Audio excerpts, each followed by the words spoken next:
Hey guys, welcome to an interesting video on Wild Rift. So today we're back with a Samira updated complete guide, of course, for our latest patch. So, Samira is actually a pretty strong champion now, given the right circumstances. So before we talk about the loadout, let's first refer you guys to the basic guide that I'll throw up in the cards above right now for her skills, leveling order, tips and tricks, as well as a couple of combos. But with that said, now let's take a look at the build. So, Samira benefited a lot from the removal of shield bow and combining it into BT. I mean, honestly, almost every ADC did, but I think Samira in particular did because Samira normally has a debate of whether to go for shield bow or bloodthirster, whether you want more raw AD or more survivability. But now with the one item, you get both. So for the build, you're going to start off with the Gluttonous Greaves as the first item, early AD and Omnivamp. And then you're going to go into Collector first item. Now Collector, of course, is now a snowballing item, but it's always been Samira's first item. So it gives you both crit as well as armor pen. Of course, you get the Death and Taxes passive as well, which will, of course, allow you to execute enemies. And this is very, very good on Samira in particular because her ulti does many small instances of little damage, and any one of them could put them below the threshold and then prompt the Collector and allow you to get a kill and a reset. So next up, as mentioned, we're going to go for Bloodthirster, large amount of AD, a lot of physical vamp, as well as, of course, that passive, which gives you the shield when you're low, which procs very often while you're within your ultimate, which is very, very helpful to survive and continue to ult people and hopefully kill them. Then next up is the standard 2 crit items of IE for bonus crit damage, as well as Maul Reminder for armor pen and grievous wounds. Now last item is very, very flexible, so you can go for something like Black Cleaver to shred down enemy defenses. You could go for something like a GA for the revive. You could go for a Twin Guard if you're against a mixed damage, or even a Maw if you're against heavy magic damage. So a lot of options there. Now for your runes, you're going to go for Conquer, because Conqueror will fully stack when you get your S rating before you ult, so this will give you extra AD and Omnivamp while you're ulting, and also just in general when you fully stack it. Then I like to go for Triumph here. Now this is very different from a lot of the top players who like to go for Brutal. Now I think Brutal on Samira is not very helpful because she's a very combo based champion and you don't auto attack all that much, right? So I actually think that the best thing to go for here is Triumph, just to get that healing when you reset, and it's going to come in handy. Giant Slayer to counter the tanks. Bloodline, of course, just for extra healing, and sudden impact, because whenever you start your combo, you're generally going to dash in with your E, so just getting this extra damage is going to be very helpful.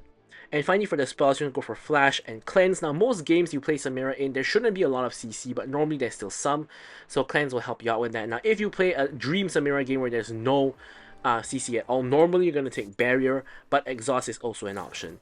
With all that now covered, let's talk about our gameplay.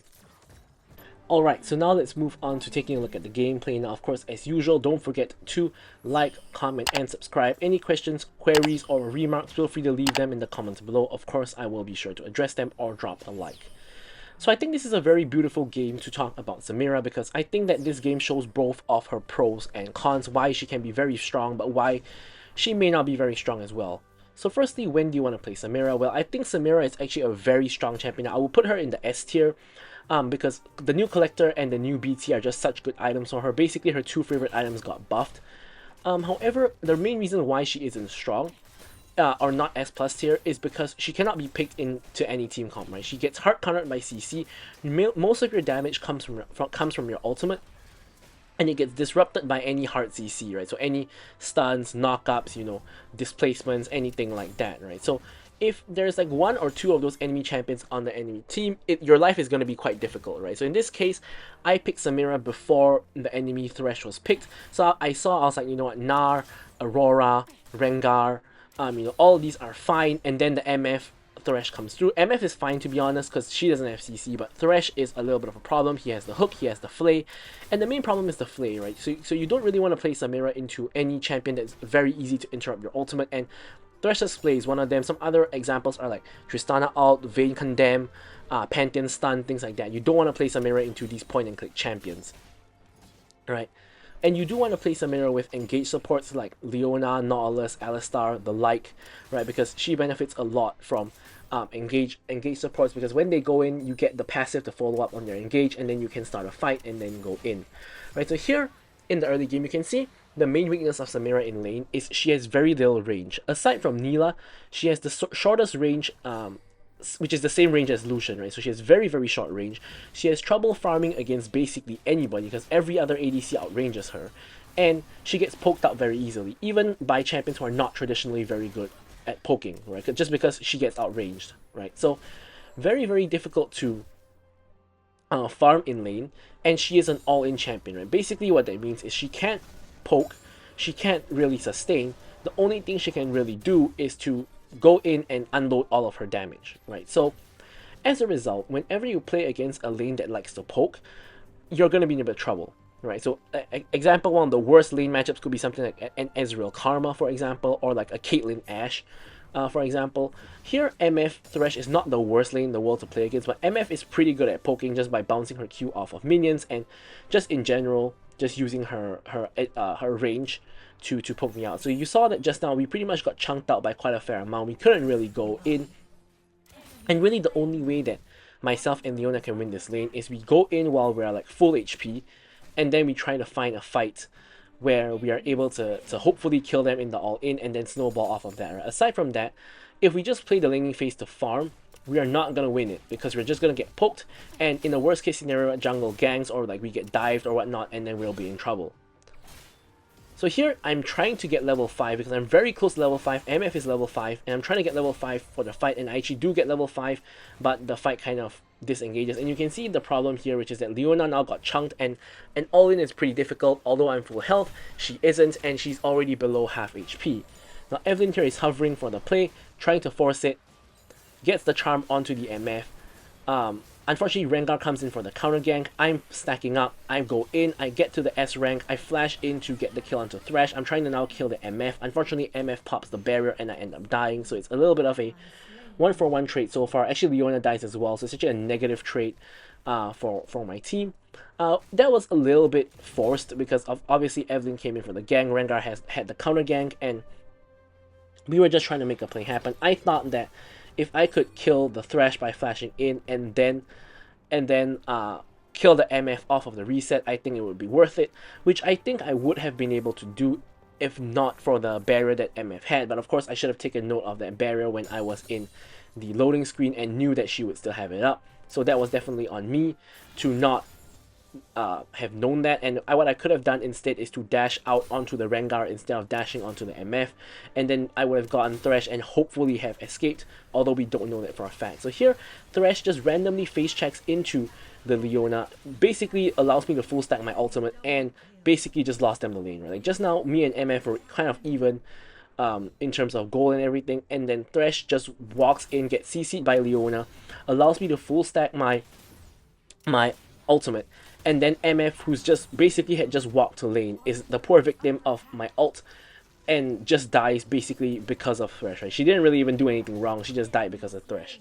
Which is kind of why I don't like fighting champions like Samira or Katarina, because these are champions that you can play perfectly, but if your teammate does something stupid, they are gonna kill you, right? It's like, for example, you see a fat Katarina, you're staying far away from her, and then one teammate just walks up, gets one shot by her, she gets the resets, and then she wipes the rest of your team, including you, and you didn't really even do anything like wrong, right? So these champions like Samira and like Katarina, these are the kind of champions where like even if you play well but your teammate doesn't, then you will find yourself in trouble, right? Now, off of those 3 kills, Leona decides to go roam bot, and she is on vision, so I have no choice but to hug the tower and try to defend the tower against the MF and the Thresh. Now, the good news is that they just died to me, so they're actually a little bit scared of me, even though I'm now 1v2, right? So they are not trying to dive me, they're not actively trying to engage onto me, which is really, really good. Of course, I still have my cleanse and my flash now coming up very soon, so if they attempt to dive me, I can probably cleanse Thresh's CC, and I might actually be able to turn it around and kill them, so maybe they are right to kind of be scared. But yeah, so here we clear out the minions. I auto attack that by accident, and yeah, you know, we're fine, right? Leona has been gone for like 2-3 waves at this point, and she is now finally coming back. Maybe we can make a play, but yeah, here we're just gonna sit under tower, wait for the wave to come in since they're shoving it so hard, and a fight is happening at the dragon, right? So our most likely happening at the dragon because they've both walked there. So Leona goes in onto the dragon. My team gets the trade for the ensemble, and here there are 3 people stuck in the pit. So I'm going in with the ulti, flashing over, And here, unfortunately, I don't manage to kill the Aurora and the Rengar, who are both 1 HP. Evelyn, though, is coming in for the cleanup, kills the Aurora, flashes in, slows the Rengar, and executes the Rengar for the double kill. So eventually, it's a 2-for-4 trade, which is positive, but of course, I did end up dying and giving up the shutdown. Currently, I still have the most gold in the game, but not by a very large margin. But Samira is definitely a snowball champion. You get a couple of kills in the early game, you can snowball the game, and that's exactly what I'm looking to do. Now, the kind of sad thing about it is that because Leona is like roaming away, we never really got a chance to kill the bot lane again. But now that Leona is back, we have a chance to kill the bot lane and even other people if we encounter them or we roam to other lanes. So Zed is pinging that he's coming to my lane, but he really isn't. He's in mid, so yeah, make sure to check where your teammates are and not blindly follow their pings. Unfortunately, here Leona doesn't get the engage off, pops a lot of her cooldowns and not able to really do anything, so we're just kind of waiting. Now Zed is actually finally coming. Thresh gets the hook onto Evelyn, and here we're just getting off some damage on the Thresh. We get to C rank, but he goes under tower, so there's not a lot we can do in terms of trying to kill him. Leona nearly gets an engage on MF at max range, but doesn't quite happen. Now Zed is looking to perhaps dive. I think he gets spotted by the Make It Rain. But here, Thresh is stuck under the tower while MF has already left. So here, we are going to be able to kill the Thresh. I dash forward to get 9 damage onto MF. And Zed flashes forward for the Ignite, and we're able to kill him with the Collector. And yeah, so once again, you know, Thresh allows me to get my ult, gets me an E reset. I'm able to dash off of the E reset and get the ult onto MF, and as a result, MF takes quite a bit of damage and ends up going down. So here we pick up our Bloodthirster. Of course, there's a very, very major spike. Here, I thought I got the red buff already, but it turns out I didn't. Then I have to walk back.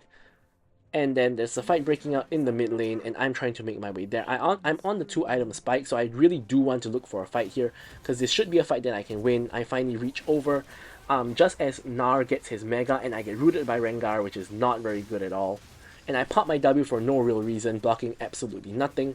And as a result, I'm not very useful in the fight, at least thus far. Right? Leona is on the verge of dying, and I'm thinking it's probably time to back off and not force the fight.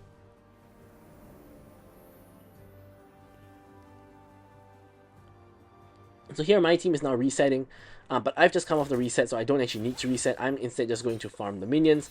And with the Bloodthirster lifesteal, it's kind of insane. Rengar tries to go in on me, and I'm stuck in the 1v1 with him. Shield Bow pops, and I'm not sure why Rengar is trying to go in on me and in a situation where I have Shield Bow. Assassins are just kind of bad in the current meta, unfortunately.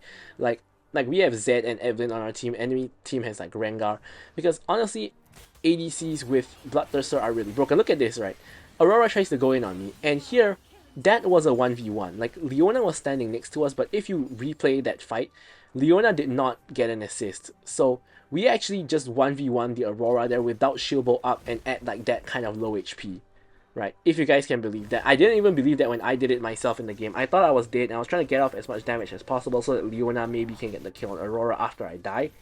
But I end up just straight up killing her myself, which was really, really shocking to me.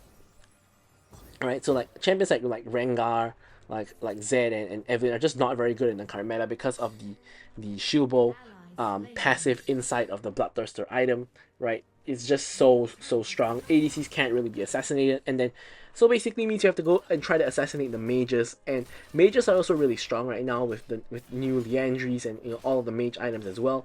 So ADCs and mages probably are the two best roles at the moment, and it's been a long time since ADC has been a good role. Of course, the last time probably being at the ADC patch, like over a year ago, maybe over 2 years ago at this point. But yeah, here Aurora nearly one-shots the Evelyn. Evelyn ults in panic to get to the fruit. I don't think that was needed. Aurora was already walking away. And here the enemy team is trying to push in the mid lane. My team is slowly starting to collapse. Here I get CC'd by Thresh, into CC by Gnar, into more CC. And this whole time, by the way, I had cleanse, right? I didn't have cleanse actually, but anyways, I am able to get off the ult. I'm able to execute 2 people, getting the reset, execute 3 people, getting the reset, execute the 4th person. Now here, I think I make a mistake, right? So I dash onto the Aurora, but get one shot by her. What I could have done instead is I could have just taken the fruit that was literally right next to me, and then maybe I would have had a chance to kill Aurora and get the pentakill. So a little bit of a quadra kill panic there, or I wouldn't say panic, but it's sort of like the spur of the moment. You're resetting left, right, and center with Samira just dashing all over the place, and yeah, we end up making a boo boo and not making the best play that we could have made.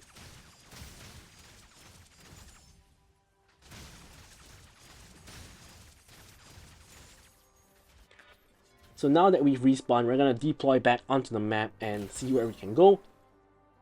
Now, honestly, ideally, we kind of want to group and like ARAM because we are very strong in team fights. We can wipe the entire enemy team if they misstep. But at the same time, we don't want to lose out on minions and things like that.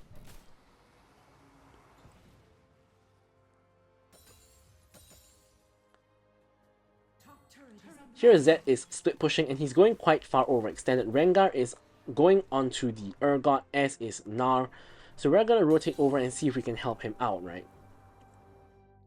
Now halfway through, I decide to stop the chases. I didn't think we would actually get them, but Rengar gets stunned by Leona, and I'm trying to use the passive to dash over. I actually managed to dash over and kill the Rengar.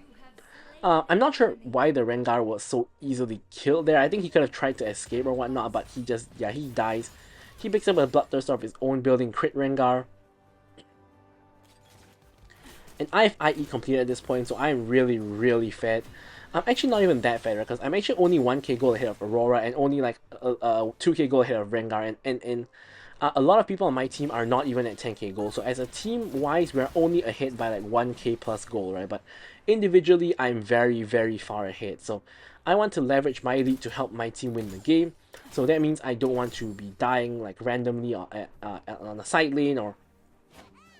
Alright, here, I remember this. So here basically, yeah, we just murder them all. Gnar basically just hops the wall, allows me to free stack, and as a result, Aurora gets murdered. Basically the same thing Thresh has been doing to MF. Speaking of which, Thresh dies, MF is there, I'm just gonna flash the wall, kill her. Her shield bow doesn't even matter at this point because I do so much damage. Right, like I just eat through her shield bow instantly and she just dies. Here Evelyn comically doing Baron, pops the stasis and the ult to escape from the Baron. That is just... yeah. Like, why are you soloing the Baron and then you pop your stasis and your ult to stop yourself from dying to the Baron? That is embarrassing, to say the least.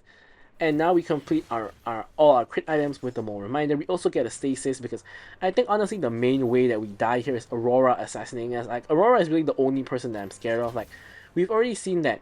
Like, I mean, number one, MF and Thresh are feeding, so they're not a major issue. Gnar has never been a major issue, and Rengar, we 1v1 him just now, and now at 4 items, with 1 item up on him, we should be able to easily kill him as well. So Aurora is really the main champion that I'm scared of because she can basically just one-shot me if she combos properly, which honestly at this point on Aurora, not many people can play Aurora well, but if she executes the combo correctly with the ulti, she definitely one-shots me 100 to 0, I think.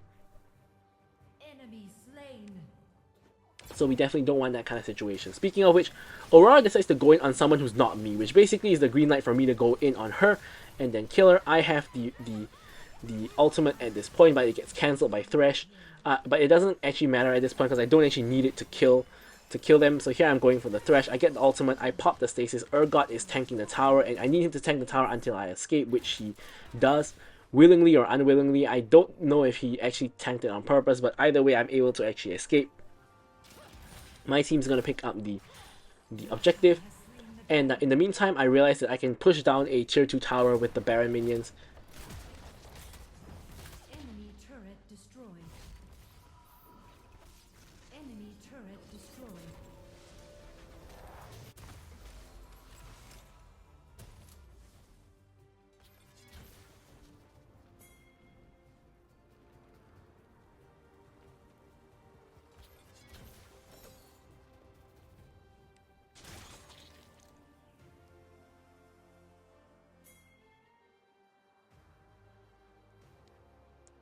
And then now we basically go back to the ARAM in mid. A fight breaks out in the blue buff area. I'm trying to make it there. Aurora goes on me, and as I said, she's my main threat. So I'm just going to flash away from her, make sure that she cannot kill me so that I can contribute to the fight. And so far I've contributed nothing, right? Nar pulls me into his team. I try to dash through, but I end up getting stunned.